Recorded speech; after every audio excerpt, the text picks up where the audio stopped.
10장 1절에서 12절의 말씀입니다. 신약성경 70면 마가복음 10장 1절에서 12절의 말씀입니다. 우리의 하나님 말씀을 제가 한 절, 여러분들이 한 절 교독하시겠습니다. 예수께서 거기서 떠나 유대 지경과 요단강 건너편으로 가시니 무리가 다시 모여들거늘 예수께서 다시 전례대로 가르치시더니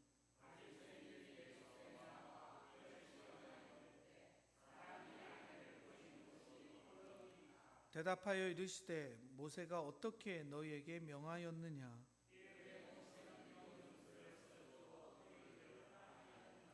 예수께서 그들에게 이르시되 너희 마음이 완악함으로 말미암아 이 명령을 기록하였거니와 이러므로 사람이 그 부문을 떠나서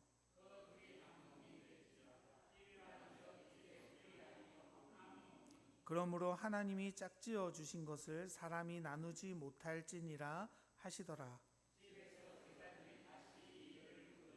이르시되 누구든지 그 아내를 버리고 다른 데에 장가드는 자는 본처에게 간음을 행함이요 또 아내가 남편을 버리고 다른 데로 시집가면 간음을 행함이니라. 아멘. 할렐루야. 오늘도 주님 앞에 나오신 우리 명광의 성도 여러분 환영하고 축복합니다. 우리 앞뒤좌우로 인사 나누실까요? 사랑합니다. 축복합니다. 인사하십시다. 감사합니다. 사소취대라는 말이 있다고 합니다. 사자성어인데요.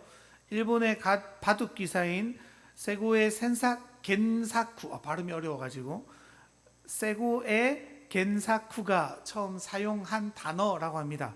이게 이제 제자들에게 바둑을 가르칠 때요, 이제 눈앞에 보는 한 점에 집중하지 말고 대국 전체를 바라보면서 큰 이익을 취하라라는 가르침이었다고 합니다. 이후의 가르침은 바둑계에 널리 받아들여지며 바둑의 전략적 사고와 선택에 큰 영향을 미쳤다라고 되어지는 사자성어가 바로 사소취대인데요. 바둑뿐만이겠습니까? 우리 인생도 마찬가지죠. 큰 것을 취하기 위해서 또 큰 비전을 이루기 위해서 작은 것들을 포기해야 될 때가 있습니다. 또 여기에 반대말이 뭡니까 여러분? 우리가 잘 아는 소탐대실이라는 말도 있죠. 작은 것을 탐하다가 큰 것을 잃어버리는 경우들입니다. 그런데 우리가 신앙생활을 하다 보면요, 이런 경우들이 너무나도 많이 있습니다. 작은 것 하나 지키려고 하다가 큰 것을 잃어버리는 경우들이 많이 있죠. 우리가 성경을 대할 때도 좀 마찬가지인 겁니다. 작은 성경의 한 구절 가지고 큰 부분을 잘못 이해하거나 해석함으로 영혼을 잃어버린다거나 교회의 질서를 무너뜨리는 경우들이 종종 있습니다. 그래서 우리가요, 성경을 볼 때 단순히 그 한 구절만, 또 한 단어만, 그 상황만 바라보는 것이 아니라 성경 전체가 왜 그런 가르침을 전파하고 있는지, 또 그것들이 이 시대에는 어떻게 적용돼야 되는지, 또 그 시대에 왜 그렇게 그 본문들이 사용되었는지에 대해서 우리가 잘 살펴볼 필요가 있는 거죠. 사실 오늘의 본문이 좀 민감한 본문이지 않습니까? 주님께서는 이혼에 대해서 우리들에게 가르쳐 주시는데요, 우리가 좀 그렇게 한 부분에 대해서 집중할 게 아니라 주님은 왜 이렇게 바리새인들에게 또 제자들에게 이 시대를 살아가는 우리들에게 무엇을 말씀해 주고자 했는지, 또 시대를 살아간 우리는 이 본문을 어떻게 해석하고 받아들여야 하는지 좀 살펴보는 시간이 되었으면 좋겠습니다. 오늘 본문에 보면요, 주님께서는 갈릴리를 떠나 유대로 가시게 되어집니다. 갈릴리 지역 북쪽에 있잖아요. 주님이 이제 점점 예루살렘 인근으로 남쪽으로 내려오고 계시는 겁니다. 그렇다는 얘기는 뭡니까?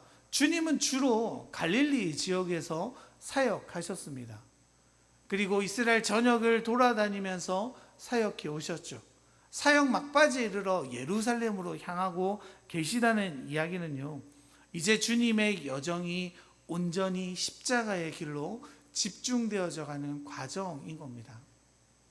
이제 주님은 곧 십자가의 죽음을 앞두시고 있는 상황이라는 거죠. 그리고 또 주님이 걸어가시는 곳마다 많은 무리들이 여전히 주님을 따라다니는데요. 무리들만 따라다니는 게 아니죠. 주님을 시기하고 질투하고 죽이기로 결정했던 바리새인들과 서기관들, 또 제사장들이 주님을 쫓아갑니다. 그래서 그들이 지금 예수님께 질문 하나를 던지는 장면이 오늘의 본문의 이슈죠. 우리 2절의 말씀 같이 한번 읽어보실까요? 바리새인들이 예수께 나와 그를 시험하여 묻되 사람이 아내를 버리는 것이 옳으니까. 여러분, 지금 바리새인들이 주님께 질문하는데요, 그들의 의도가 분명하죠. 이유가 뭡니까? 주님을 시험하기 위해서입니다. 시험이란 단어는요, 넘어뜨리다, 함정에 빠뜨리다, 뭐 이런 뜻인데요. 그러니까 그들은 뭡니까? 주님께 질문 하나를 던짐으로 주님을 함정에 빠뜨릴 의도라는 겁니다. 그럼 여러분, 질문거리들이 굉장히 많을 거잖아요. 그런데 주님께 던진 질문이 하필 어떤 이야기예요? 사람이 아내를 버리는 것이 옳으니까. 이혼에 관한 이야기들을 굳이 던지시는 겁니다. 여러분, 하고 많은 질문 중에 왜 하필 이 주제였을까요? 왜냐하면 저 주제가요, 그 시대의 핫한 이슈였기 때문입니다. 마가는요, 지금 예수님께서 멈춰서 계신 곳이 어디인지를 밝히면서 그 질문을 던지는 이유에 대한 힌트를 던져줍니다. 지금 주님이 어디에 계시다고 말했죠? 유대 지경과 요단강 건너편에 계시죠.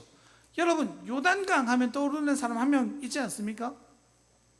저만 생각나나요, 여러분? 세례 요한이죠, 세례 요한. 세례 요한이 거기에서 주로 사역했고 많은 사람들을 세례 주었던 장소가 바로 요단강이지 않습니까? 여러분, 그 당시에 요한의 위세가 얼마나 대단했습니까? 누가복음 3장 15절에 보면요, 이렇게 기록되어져 있습니다. 백성들이 바라고 기다림으로 모든 사람들이 요한을 혹 그리스도신가 심중에 생각하니. 그러니까 요한의 말과 그에게 나타나는 상황들을 바라보며 사람들은 그가 그토록 기다리던 메시아인가 싶을 정도로 수많은 사람들이 요한을 따르고 추종했었던 일들이 일어났죠. 그 위세가 대단했습니다. 그의 인기가 대단했습니다. 그를 따랐던 수많은 무리들이 그를 그리스도일까 오해하기도 했습니다. 그런데 그런 세례 요한이 죽음을 당하는 사건이 일어나죠. 그 계기가 뭡니까? 그 당시 유다를 다스리던 분봉한 헤롯이 동생의 아내 헤로디아를 빼앗은 일 때문이죠. 거기에 대해서 요한은요, 여러 번 비판하며 나아갑니다. 결국 그 일로 요한은 옥에 잡히고 죽임 당하는 일들이 생겨나게 되어지죠. 당시 유대에서는요, 그 일이 굉장한 이슈거리였을 겁니다. 너무나도 유명하고 메시아라고까지 생각했던 그 사람이 죽임을 당하게 되죠. 그런데 그 죽임을 당했던 이유가 뭐라고요? 그 헤롯의 간음 때문이죠. 동생을 취하기 위해 자기 아내를 버려버립니다. 그 동생을 죽음으로 몰아넣고 아내를 자신의 그 동생의 아내를 자기 아내로 삼는 일들이 그 시대에 벌어졌다는 거죠. 그러니까 여러분, 지금 뭡니까? 바리새인들이 주님께 질문하는 거예요. 이 질문 자체에 함정이 있는 거예요. 생각해 보세요, 여러분.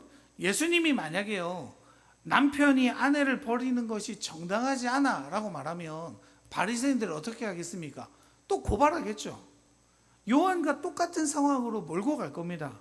또 반대로요, 아내를 버리는 것이 옳아 라고 말씀하시면요, 그동안 약자편에서 서우셨던 예수님의 행동이 완전히 부정당하게 되니까 위선자로 낙인 찍히게 되어지는 겁니다. 그러니까 바리새인들은요, 예수님께서 어느 한편의 견해도 택하지 못하게 만드는 거죠. 그 한편을 택하는 순간 주님 어떻게 되는 거예요? 옥에 갇히거나 사람들로부터 버림받거나. 그러니까 질문은 교묘하게 함정을 빠뜨려 예수님을 궁지에 빠뜨릴 의도가 있었다는 겁니다. 그런 의도를 가지고 질문하는 그들에게 주님은 되물어 보시죠. 모세가 어떻게 너희에게 명하셨는가? 라고 물어봅니다. 그들의 대답이 뭡니까? 모세는요, 이혼 증서를 써주어 버리기를 허락하였나이다 라고 대답합니다. 여러분, 이 말씀은 신명기 24장에 근거한 말씀인데요, 24장 1절 신명기에 보면 이렇게 기록되어져 있습니다. 사람이 아내를 맞이하여 데려온 후에 그에게 수치되는 일이 있음을 발견하고 그를 기뻐하지 아니하면 이혼 증서를 써서 그의 손에 주고 그를 자기 집으로 내보낼 것이요. 모세는 뭐라고 말합니까? 이혼을 허락해요, 안 해요? 허락한다 라고 이야기하죠. 이스라엘 백성들이요, 바리새인들이요, 모세 율법에는 이혼을 허락했습니다 라고 대답하는 겁니다. 그런데 주님께서는 이 바리새인들의 대답을 어떻게 받으십니까? 우리 5절의 말씀 같이 한번 읽어볼까요? 예수께서 그들에게 이르시되 너희 마음이 완악함으로 말미암아 이 명령을 기록하였거니와. 여러분, 주님은 모세가 그 율법을 주었음을 무엇 때문이라고 이야기해요? 그들의 완악함 때문이다 라고 말했죠. 여러분, 여기에 주님께서 하신 말씀을 유심히 보셔야 돼요. 하나님이 하신 말씀이라고 되어져 있어요? 아니죠. 모세가 너희에게 준 말씀이라는 거예요. 그러니까 하나님의 뜻과 상관없이 모세는 사람의 완악함 때문에 이 일을 할 수 없이 허락했음을 이야기하고 있는 겁니다. 여러분, 완악함이라는 뜻이 뭐예요? 고집을 꺾지 않다, 완고하다, 사악하다, 이런 뜻을 담고 있죠. 그 대표적인 예가 누굽니까? 바로죠. 바로 이스라엘을 400년 동안 종살이 했던 그입니다. 이제 자신들의 고향으로 돌아가겠다라고 말했던 그들은 그 노동력 때문에 풀어주지 않죠. 놓아주지 않습니다. 하나님의 계속되는 외침과 재앙 속에서도 바로는 완악함을 꺾지 않죠. 결국 10번의 재앙에 이르러서야 항복하는 바로의 모습들을 우리가 보지 않습니까? 그 이유가 뭐예요? 자기의 욕망 때문이죠. 자기가 신의 아들인데 지금 이 이스라엘의 노동력을 잃어버리면 자신들의 왕국을 건설하는데 또 유지하는데 어려움이 있을 건데 라는 자신의 욕망이 투영된 완악함이죠. 여러분, 그런데요, 그런 완악함이 바로뿐이겠습니까? 지금 주님은 이스라엘 백성들 사이에서도 완악함이 만연했다라고 말씀하십니다. 또 이 시대는 어떻습니까? 우리도 얼마나 완악함이 많아요. 쉽게 손가락질하죠. 용서하지 않습니다. 저건 안 돼 라고 남들을 늘 비판하는 자세로 서 있는 우리를 때도 굉장히 많습니다. 그런데 문제가 뭐냐면요, 그 완악함이 율법을 만났을 때죠. 하나님이 우리에게 율법을 주신 이유가 뭡니까? 여러분, 언제 율법을 주셨어요? 그 출애굽 때죠. 이스라엘 백성들이 출애굽을 하고 시내산에 있을 때 하나님은 모세를 통해 율법을 주십니다. 왜요? 이제껏 종살이했던 그들이잖아요. 이제 하나님의 나라 백성으로 살아가는 데 있어서 필요한 법률들을 그들에게 주시는 거죠. 이제껏 너희들은 종이었지만 이제 너희들은 내 거야, 내 소유야, 내 백성이야 라는 마음으로 하나님은 그들에게 하나님 백성답게 살아갈 수 있는 하나님의 율법을 이스라엘에게 허락하셨습니다.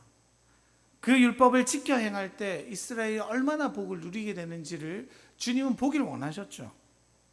그런데 여러분, 우리가 잘 아는 것처럼 그 하나님이 구약에 주셨던 율법은 완전합니까? 그렇지 않죠. 율법은 누구의 그림자예요? 예수 그리스도의 그림자다라고 우리는 알고 있잖아요. 율법의 완성이 예수 그리스도십니다. 그러니까 여러분, 율법을 주셨는데 그 율법은 불완전하죠. 왜요? 그 율법을 온전히 지킬 자들이 없기 때문이죠. 그 율법을 완전히 지켜 의에 이르는 사람은 아무도 없기 때문입니다. 그래서 여러분, 그 율법을 주심으로 사람들은 무엇을 경험하게 되는 거예요? 아, 난 정말 율법을 완전히 지킬 수 없는 사람이구나. 율법으로 의에 이를 수 있는 사람은 아무도 없구나. 그러니 나는 하나님의 소유인 것으로 만족해야지. 여러분, 율법이요, 그들을 완전히 이루는 게 아니죠. 그들은 하나님이 택하셨고 그들은 하나님의 소유고 하나님의 것이 되었기 때문에 그들은 거룩한 사람이라고 불리는 거죠. 여러분, 율법을 통해 하나님은요, 그들이 그것을 깨닫기를 원하셨습니다. 그리고 그들 안에 깊은 소망을 가지게 만들어 가시는 거죠. 뭐예요? 난 정말 안 되는 존재구나. 난 죄인일 수밖에 없구나. 그래서 나를 완전하게 깨끗하게 해줄 분은 약속된 메시아가 이 땅에 오시는 방법밖에 없어. 율법의 완성으로 그 예수 그리스도의 도래로 말미암아 비로소 내가 완전해질 수 있어 라는 것을 주님이 알게 하시길 원하셨다는 거죠. 그리고 그 율법의 완성이신 주님이 오셨습니다. 그리고 주님은 우리에게 가장 큰 계명 두 가지를 우리에게 선언하시죠. 여러분, 그게 뭡니까? 우리 너무나도 잘 알잖아요. 두 가지 뭐예요, 여러분? 또 침묵하시는데요. 마태복음 22장 37절에서 40절 같이 한번 읽어볼까요? 예수께서 이르시되 내 마음을 다하고 목숨을 다하고 뜻을 다하여 주 너의 하나님을 사랑하라 하셨으니 이것이 크고 첫째 되는 계명이요 둘째도 그와 같으니 내 이웃을 내 자신같이 사랑하라 하셨으니 이 두 계명이 온 율법과 선지자의 강령이니라. 여러분, 두 가지 계명 뭡니까? 첫 번째 뭐요? 두 번째 뭐요? 맞아요. 이를 하나로 줄인 뭐예요? 사랑하라 라는 것밖에 없죠. 하나님 사랑하고 이웃을 사랑하는 게 가장 큰 율법이라고 말씀하십니다. 그런데 이 율법의 기초가 뭐라고 말씀하시는 거예요? 이 두 계명이 온 율법과 선지자의 강령이니라 라고 말씀하십니다. 그러니까 주님이 율법을 주셨어요. 선지자들을 통해 이스라엘에게 선포하게 했었어요. 그 기초가 뭐라고요? 사랑함이라는 겁니다. 하나님 사랑하고 이웃을 사랑하는 이 큰 계명 가운데 세부의 계명을 너에게 주었지 않느냐라고 주님이 말씀하시는 거죠. 그런데 여러분, 사람들의 완악함이 이 율법을 완전히 비틀어 놓게 되어지는 거죠. 제가 서두에도 말씀드렸듯이 소탐, 대실, 그 세세적인 율법을 지키고 판단하고 그것들을 지키기 위해 하나님의 사랑의 큰 기초를 잃어버린 이스라엘 백성입니다. 그 완악함이 어디까지 흘러가는 거예요? 그 말씀을 가지고 자신들의 욕망을 충족하는데 사용하는 데까지 그들은 거침없이 나아가는 거죠. 그래서 그들은 그들의 완악함을 사용해서 율법으로 사람들을 질책합니다. 정죄합니다. 소외시킵니다. 때로 돌로 칩니다. 또 자신을 드러내는 도구로, 남들을 깔보는 도구로 율법을 사용하죠. 그리고 어떻게 하는 거예요? 스스로를 납득시키는 거예요. 여러 가지 이유를 들며 나의 삶과 행동을 율법에 끼워 맞춰 변호하는 그들의 모습인 거죠. 우리도 그렇게 살고 있지 않습니까? 여러분, 이 세상에서 나를 누가 제일 잘 이해해요? 내가 잘 이해해요. 내가 그렇게 말하고 행동하는 데는 다 이유가 있죠. 왜 그래요, 여러분? 우리는 살아가면서요, 날마다 나를 설득시키는 방법으로 살아가게 되어집니다. 다른 사람들이 나에게 지적해도요, 야, 그건 좀 이상하지 않아? 라고 말해도 나는 알아요. 나는 괜찮아요. 왜요? 나는 내가 이해가 되거든요. 네가 나를 몰라서 그렇지. 다 그렇지 않습니까, 여러분? 그래서 여러분 어때요? 남의 지적이 불편한 거예요. 나는 내가 이해가 되거든요. 그래서 여러분, 이 설교가 어려운 게 그런 겁니다. 제가 아무리 하나님의 말씀을 선언해도요, 우리는 어떤 심리가 있냐면 듣고 싶은 것만 들어요. 내가 불편한 건 금방 잃어버리는 놀라운 은사들이 우리 모두에게 있죠. 그래서 여러분, 깜짝 놀라는 부분이요, 이렇게 말했는데 저렇게 이해하는 사람이에요. 다르게 말하면 뭐예요? 이 말씀이 선언되어질 때, 이 말씀이 의도한 대로 내 삶이 불편해지고 아파지고 내 삶이 변화된다는 게 우리 힘으로 할 수 있는 일이라는 거예요? 아니라는 거예요. 그래서 우리가 변화되는 건요, 하나님의 은혜로 말미암는 겁니다. 이 말씀에 날마다 우리 안에 찔림이 있기를 간절히 소망합니다. 그게 하나님의 은혜의 방식이거든요. 여러분, 이스라엘 백성들은 그렇지 못했습니다. 그 완악함으로, 그 욕망으로 율법을 이용하는 지경에 이르게 되어집니다. 당시 이스라엘 백성들이 특별히 가정 내에서 남성들의 완악함이 어떠했습니까? 남편이 아내를 버리는 일들이 비일비재했습니다. 아까도 우리 신명기 말씀 읽었지만 모세가 허용한 기준이 뭐예요? 아내가 어떠한 일을 당했을 때요? 수치스러운 일을 보였을 때죠. 이 수치되는 일은 기본적으로 간음을 의미하는데요. 그런데 이스라엘의 남자들은 그 수치라는 단어를 굉장히 광범위하게 사용하기 시작했습니다. 어떨 때 썼냐면요, 아내가 더 이상 매력적이지 않을 때 수치스러워로 버렸어요. 말대답을 할 때 수치스러워로 버렸어요. 심지어요, 음식에 간이 안 맞을 때 수치스러워하며 버렸어요. 미쳤다는 말 나온 것 같은데, 맞아요 여러분, 도무지 이해되지 않는 방식이죠. 그런데 그들은요, 그런 일들을 가지고 아내를 버리는 거죠. 아까도 우리 말씀 보았지만 남편이 아내를 언제 버릴 수 있다고요? 수치스러웠을 때. 그 뒤에 단어가 뭐예요? 기뻐하지 않을 때라고 하죠.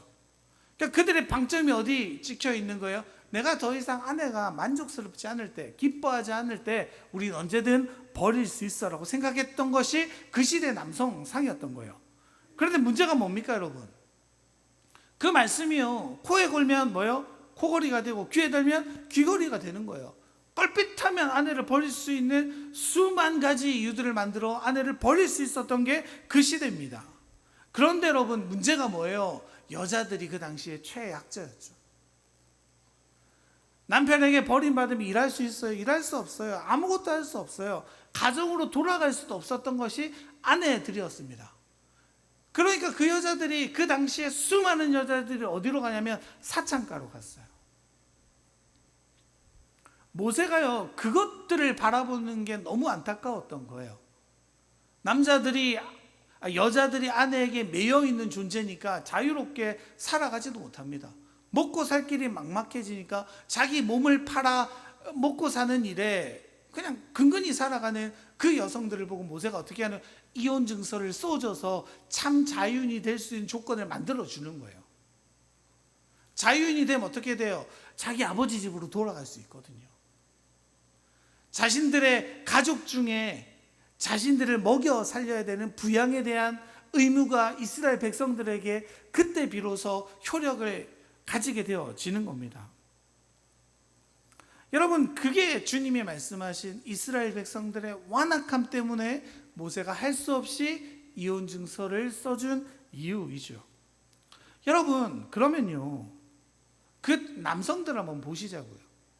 그 배우자가 참으로 배우자로 여기는 겁니까? 아니면 욕망의 대상으로 바라보는 겁니까? 욕망의 대상으로 바라보는 거죠. 그래서 내 욕망이 채워지지 않을 때, 만족스럽지 않을 때, 기쁘지 않을 때 그 여자를 언제든지 버리는 거죠. 그게 이스라엘의 완악함입니다. 그런데 여러분, 이 질문을 하고 있는 그 남자들, 그 바리새인들 역시 완악함 속에 있는 자들 아닙니까? 아내를 버리는 것이 욕망에 의한 거라면요, 예수님을 수렁에 빠뜨리려는 바리새인의 의도 역시 자신들의 욕망이 내포되어져 있죠. 그들이 왜 주님을 죽이고 싶어 합니까? 자기들의 기득권이 빼앗기는 게 싫은 거죠. 자신들에게 주어지는 관심이 싫은 거죠. 겉으로는 주님이 하나님의 이름을 망령되이 일컬었다라고 말하지만 그들의 본심은 어때요? 기득권을 잃어가는 것이, 자신의 인기도를 줄여가는 것이, 예수님께 사람에 몰려 들어가는 모습이 보기 싫었던 이유죠. 질투와 시기 때문에 그런 일들을 벌이는 것 아닙니까? 여러분, 이게 뭡니까? 이것도 욕망이죠. 바리새인들은요, 자신들의 욕망에 충실했을 뿐입니다. 하나님의 말씀에 기초한 하나님의 뜻에 대한 예수님의 견해를 알고 싶어 했던 것이 아니라는 것이 드러나는 거죠. 여러분, 그렇게 질문하는 그 바리새인들에게 주님 뭐라고 말씀하십니까? 6절에서 9절까지 오늘의 본문 같이 한번 읽어볼까요? 창조 때로부터 사람을 남자와 여자로 지으셨으니 그 부모를 떠나서 그 둘이 한 몸이 될지니라. 이러한즉 이제 둘이 아니요 한 몸이니 그러므로 하나님이 짝지어지신 것을 사람이 나누지 못할지니라 하시더라. 여러분, 예수님은 창세기로 돌아가 창조 시에 남자와 여자를 만드신 하나님의 이상을 지금 제시하고 계십니다. 바리새인들은 지금 어디에 집중하고 있습니까? 상황에 집중하고 있죠. 야, 요한이 이렇게 했더니 죽었어. 그럼 주님이 이런 상황에 어떻게 하실지 한번 볼까? 남자들은 이런 상황에 여자를 버릴 수 있어. 그럼 말씀을 이렇게 이용하는 게 어떨까? 여러분, 그들은 계속 상황에 집중합니다. 그런데 주님은요, 창조의 섭리, 하나님께서 부부를 만드신 근원적인 이유를 설명하고 계시는 거죠. 결혼의 원리가 뭔지, 그리고 그 원리대로 산다는 것이 어떤 것인지를 바리새인들에게 말씀하고 계시는 겁니다. 여러분, 이게 바리새인들과 주님의 근원적인 차이죠. 여러분, 이것이요, 바른 그리스도인들과 세상 속에 살아가는 그리스도인들의 결정적인 차이가 바로 여기에 있습니다. 여러분, 상황에 집중하다 보면요, 이리 흔들리고 저리 흔들립니다. 여러분, 성경에도 많이 나타나지 않습니까? 잔치집에서 눈앞에 떨어진 포도주를 보고 사람들은 흔들립니다. 제자들은 눈앞에 폭우를 보고 흔들리죠. 눈앞에 수많은 무리들이 먹을 것이 없어 헤매는 모습을 보고 흔들립니다. 눈앞에 십자가에 달리신 예수님을 보고 그들은 곧 도망가 버립니다. 사탄도 그렇게 주님을 유혹하지 않습니까? 40일을 줄이신 주님 앞에 돌을 가지고 와 떡으로 바꾸어 보라라고 주님을 유혹하죠. 눈앞에 펼쳐진 수많은 세상을 보여주며 그 권세 앞에 주님을 흔들어 놓기를 원하죠. 성경의 말씀을 교묘하게 바꾸어 자신의 상황에 들맞춰 하나님의 말씀이 이러하니 성전 꼭대기에서 뛰어내리라 라고 주님을 교묘하게 흔들어 놓습니다. 여러분, 이게 사탄이 우리를 흔들어 놓는 방식이에요. 본질을 흐트러 놓습니다. 상황에 집중하게 만들어 놓습니다. 여러분, 그렇게 되면 어떻게 됩니까? 그 상황 때문에요, 성경을 이용하게 되죠. 오늘의 해석과 내일의 해석이 달라집니다. 같은 본문을 바라보면서도 오늘은 이렇게 행동하고 내일은 저렇게 행동하는 우리들일 때가 얼마나 많이 있습니까? 여러분, 그런데 그건 성숙한 그리스도인의 삶이 아니죠. 여러분, 하지만 주님은 어떻습니까? 분명한 원칙이 있으신 겁니다. 사탄을 쫓아내실 때도 주님은 말씀으로 사탄을 내쫓으시죠. 말씀으로, 원칙들로 하나님 그 문제들을 해결해 가십니다. 주님께 집중할 때 어떤 일들이 벌어져요? 포도주가 물이 됨을 경험합니다. 폭우가 잠잠해지고 무리를 걸어가는 것들도 가능함을 바라봅니다. 수많은 무리들이 배불리 먹는 상황들을 바라보죠. 십자가 위에 부활의 영광을 바라보게 되는 거예요. 주님이 여러분 십자가에서 뭐라고 말씀하십니까? 다 이루었다라고 말씀하시지 않으십니까? 주님의 삶은요, 그냥 걸어가신 삶이 아니죠. 구약의 선지자들의 삶에 철저히 매여 그 모든 예언을 성취로 주님은 이 땅 가운데 살아가신 모습들을 우리가 보았지 않습니까? 우리의 신앙의 삶 역시 마찬가지입니다. 상황에 집중하면요, 넘어질 수밖에 없어요. 그 상황은 너무나도 거대해 보이고 나를 넘어뜨릴 수밖에 없는 것처럼 보여지거든요. 그런데 우리는요, 문제의 해답이신 주님을 바라보는 자들입니다. 그 주님께서 우리에게 신앙의 원리들을 알려주지 않으십니까? 우리는요, 그 원리를 살아가면 됩니다. 여러분, 결혼 생활에 대한 이야기들도 나오지만 에베소서 5장에 보면요, 결혼 생활을 어디에 빗대어 말하고 있습니까? 교회와 예수님의 관계를 결혼과 빗대어 말하고 있잖아요. 다르게 말하면 뭐예요? 주님과 우리의 관계가 어디에서 가장 빛나야 한다는 거예요? 가정 안에서 일어나야 된다는 거예요. 우리는 가정을 통해 하나님을 바라보아야 합니다. 가정 안에서 하나님이 둘을 한 몸으로 만들어주신 그 사랑에 기인하여 살아가야 한다는 거죠. 여러분, 그 원리대로 살아가면 돼요. 그러면 실패가 아니게 되죠. 죽음도 승리로 뒤바뀌는 역사를 우리는 바라보게 되어집니다. 성경을 온전히 지켜나가는 것이 무엇보다 중요하죠. 그런데 그 성경을 지켜나가면서 우리가 언제나 유념해야 될 부분이 뭡니까? 성경은요, 우리를 누군가를 살리고 지키는 방향으로 말씀하신다는 겁니다. 그래서 여러분, 이혼 문제를 살피는 우리의 동기 역시 누군가를 넘어뜨리거나 수렁에 빠뜨리거나 질책하거나 손가락질을 하는 것이 아니라 하나님의 뜻을 행하기 위해 하나님의 온전한 가정관을 누리기 위한 방향으로 흘러가야 된다는 거죠. 여러분, 이 문제뿐이겠습니까? 수많은 문제들과 어려움들의 이 말씀의 기초가 되어야죠. 예를 하나 들어볼까요, 여러분? 동성애자가 저희 교회에 왔어요. 받으시겠어요? 내쫓으시겠어요? 고민하시죠? 받아야 돼요. 그리고 나서 주님 믿게 하고 그가 바뀌기를 고면하는 거죠. 우리는 순서가 좀 반대로 되어 있습니다. 지적에 빠르죠. 야, 교회 오면 술 마시면 안 된다. 담배 피면 안 된다. 제 지인 중에 한 사람이 그렇게 말하더라고요. 야, 술은 알겠는데 담배는 괜찮잖아. 성경에 안 나오는데. 여러분, 순서가 바뀌시면 안 돼요. 주님은 우리가 살아가는 방식으로 살아가기를 원하십니다. 믿으세요? 주님을 믿고 나서요, 우리들의 삶이 뒤바뀌는 방향으로 이끌어 가야죠. 우리 자신의 욕망을 만족시키기 위한 말씀이 아니라 우리를 살리는 말씀으로 우리가 성경을 바라보기를 간절히 소망합니다. 그렇게 되어질 때요, 우리는 살아나고 깨어날 수 있습니다. 모든 말씀의 기초가 사랑 위에 선 것임을 가지고 우리가 사람을 바라보고 말씀을 바라볼 때 우리의 삶은 더욱더 풍족해질 줄로 믿습니다. 그네 가운데 날마다 걸어가시는 우리 명화의 성도님들 되시기를 간절히 축원합니다.